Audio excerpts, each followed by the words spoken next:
ഇത് കുറച്ച് മാങ്ങ കിട്ടിയത് കണ്ടില്ലേ, ഇതാണ് മാങ്ങ. ഇതിൽ ഞങ്ങളുടെ ഉഞ്ചി മാങ്ങ എന്നൊക്കെ പറയുന്നത് ഒന്നും ഉഞ്ചി മാങ്ങ ഇത് തന്നു. ഞാൻ പരിചയം കൊണ്ടിട്ട് സാറാണ് കേട്ടോ തന്നത്. അപ്പോൾ ഇത് കിട്ടിയപ്പോൾ ഞാൻ വിചാരിച്ചു മാമ്പഴ പുളിശ്ശേരി വെക്കാമെന്ന് വിചാരിച്ചു. അങ്ങനെ കുറച്ച് മാങ്ങയൊക്കെ ഞാൻ തന്നെ റെഡിയാക്കി വെച്ചിട്ടുണ്ട്. ബാക്കി കുറിച്ചുകൊണ്ട് നിൽക്കുകയാണ് കേട്ടോ. അങ്ങനെ ഇന്നത്തെ മാമ്പഴ പുളിശ്ശേരി റെഡിയാക്കാം.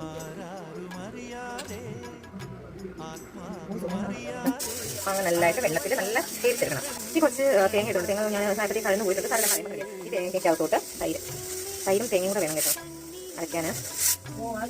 എന്നിട്ട് അതിനകത്ത് തന്നെ കൂടി കുറച്ച് മഞ്ഞപ്പൊടി ഇട്ട് മാത്രം ഇട്ട് അരച്ചാൽ മതി. ഓക്കെ, ഇതിനകത്തോട്ട് നല്ല ശർക്കര പാനിയും കൂടെ ഒഴിക്കും. എല്ലാം കൂടെ വേണ്ടത് മതിയില്ലേ? ശർക്കര പാനിയിലൊക്കെ കിടന്ന് നല്ല ഇതാണ്. അപ്പോൾ തേങ്ങയും തൈരും മഞ്ഞപ്പൊടി മുളകുപൊടി ഒക്കെ വെച്ച് അരച്ച് നമ്മൾ ഈ മാങ്ങയും ശർക്കരയും കൂടെ ഒന്ന് തിളച്ച് വന്നപ്പോൾ കുറച്ച് നെയ്യ് ഒഴിച്ചിട്ടോ. നെയ്യ് ഒഴിച്ചിട്ട് നല്ല അരപ്പും കൂടെ ഇട്ട് നന്നായിട്ട് ഇളക്കണം. ഇളക്കി ഒരു 2 മിനിറ്റ് ഒന്ന് തിളച്ചാൽ മതി കേട്ടോ. തിളച്ചിട്ട് ലാസ്റ്റ് നമ്മൾ ഈ നെയ്ക്കകത്ത് തന്നെ വേണം എല്ലാം താളിച്ച് കുടിക്കാനായിട്ട്. അപ്പോഴത്തേക്കും നമ്മുടെ മാമ്പഴ പുളിശ്ശേരി റെഡി. ഉപ്പ് ഇടണം, തക്കാളി ഉപ്പ് എന്നൊക്കെ ഇട്ടു. ഓക്കെ, നെയ്യ് ഒഴിച്ച് കേട്ടോ. നെയ്യ് ഒഴിച്ചിട്ട് അതിനകത്തോട്ട് കടുക് ഉലുവ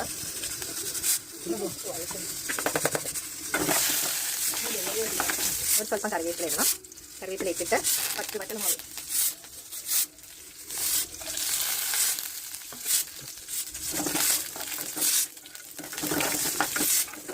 അങ്ങനെ നമ്മുടെ മാമ്പഴ പുളിശ്ശേരി ഇവിടെ റെഡിയായി കേട്ടോ.